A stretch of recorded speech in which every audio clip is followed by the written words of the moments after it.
It was 1959, and spring was just making its appearance across the South. Dusk was turning into night. My feet were screaming from having walked to the courthouse in a small southwestern Alabama town and stood during the speeches. The black community had staged a demonstration in defiance of a Klan threat to punish anyone who dared to vote in the upcoming primary. I was visiting a colleague in a nearby town that weekend and decided to attend the demonstration. Now I was hitchhiking my way back up US Route 11 toward Birmingham, Chattanooga, and Virginia. I hoped to be back for my college classes on Monday morning. But my previous ride had not turned out well. The white farmer who picked me up was seething with disgust about all the agitators in the state.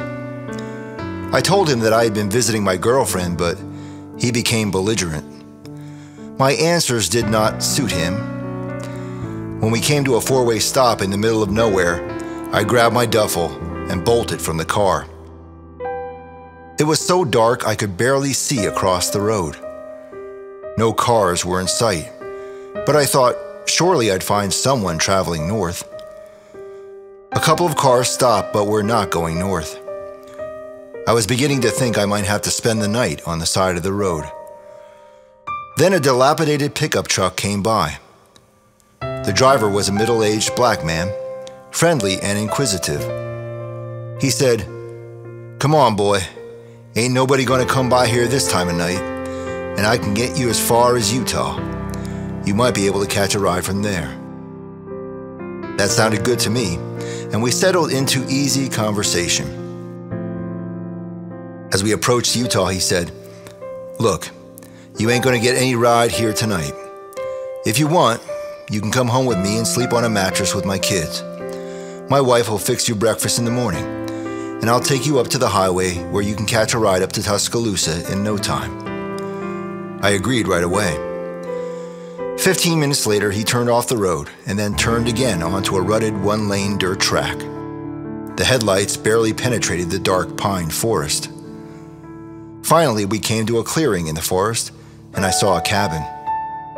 Inside, two small children were sleeping on mattresses by the wood stove in the main room. They barely stirred when he moved the little one to make space for me.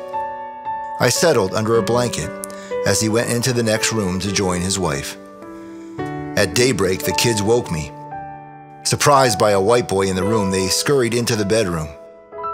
Samuel came out, poured some water in a basin for me, and pointed me towards the outhouse. His wife made grits and fried some fatback for our breakfast. Samuel took me outside and showed me his walkway out into a swamp filled with alligators. He told me that he earned a living delivering alligator meat to a market. He threw some chicken over a retaining spiked fence, and we watched a feeding fight. "Come on," he said.